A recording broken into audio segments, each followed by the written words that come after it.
This is the grow stand that we will be using. We used this last year as well, and it was donated to us from the 100 Master Gardeners. Someone was moving and couldn't take this with them, so they passed it on to us, which has been amazing.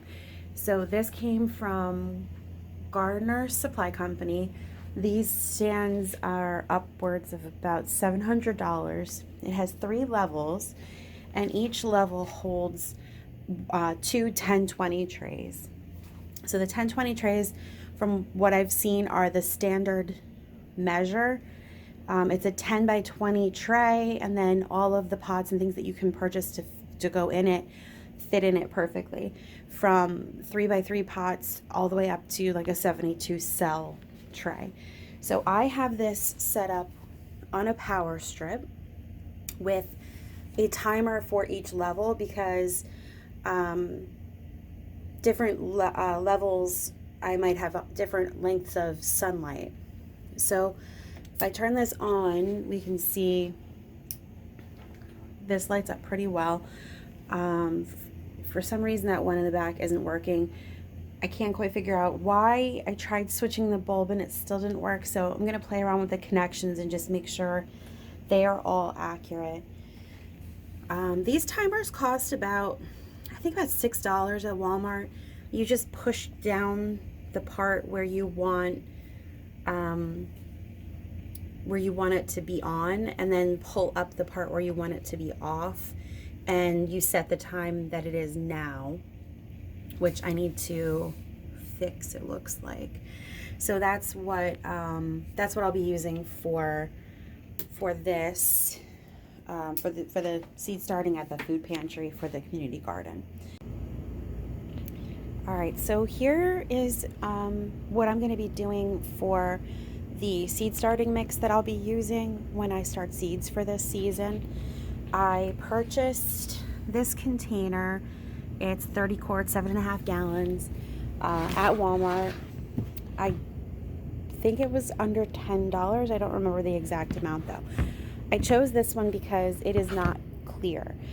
I didn't want for sunlight to be able to get in there. That way when I store the leftover seed starting mix in there, it won't be exposed to sunlight, and that will help inhibit growth of things like algae and stuff like that. So this is the seed starting mix that I'm using. I purchased it off of Amazon just because it was a pretty good price, and it got delivered to my house, so I didn't have to carry it more times than I needed to. I found similar ones at Walmart, Lowe's, Home Depot, other places around me.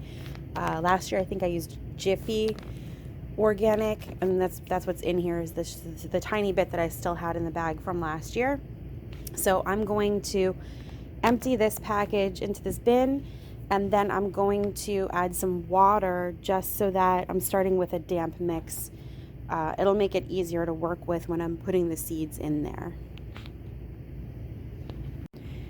These are some seed starting tray options that are out there. Last year I purchased kits basically. So it was one of these trays. This is a 10-20 tray in the bottom, so you can see that. And then it came with these cell inserts, and it also came with these plastic lids that hold in warmth and moisture. I got different sets. So this one came with this type of cell. Some of them came with these types. Basically, what I found to be the biggest issue is that I had to pot up a lot of things as they got too big for these cells.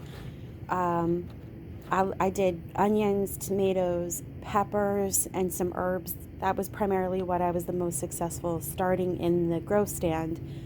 And I had to pot up everything. So I'm going to be approaching it a little bit differently this year. MI Gardener has a system of starting onion seeds. I'm going to review the video just to make sure it's what I want to do. But basically, from what I remember, is he starts a whole bunch of onion seeds like in a tray all together and then separates them into individual pots. Because of the amount of space that I have, when I'm starting something like onions, I have to start a lot of them. And again, I'll show you my garden plan and we'll talk about how many plants I forecast that I'm going to need. But I think that's going to be the best option for me, rather than trying to put, one or two seeds in each of these cells and then pot them up and thin them and things like that. This way I should lose fewer seedlings to thinning. Once I pot them up, I will put them in these, I think these are 2x2 containers, and then these fit right in here. So I have those. I have those might be 2.5. This might be the 2x2. These might be 2.5 by 2.5. So I'm going to do it that way, I think. Another key, labels. I bought myself a big box of labels for marking what I'm growing. I'm notorious for thinking I don't have to write something down. I will remember it, and it's really just a big fat lie because I will never remember it. So that's what I'm going to be using. For my seed starting at home, my grow stand is considerably smaller. Each level holds about 1 10-20 tray. So I'm going to be using these more so that I can separate types of plants. I did purchase 10-20 trays for home, pots for home, things like that. I haven't decided if I will be using these smaller cells for anything or not. I may start things like the basil in here or the cilantro in here, although I'm tempted to just broadcast the cilantro seed outside once the weather warms up, since it grew so perfectly left to its own devices out in the trugs last summer. So that's what I'm going to be doing here. Next up, we'll be talking about my garden plan.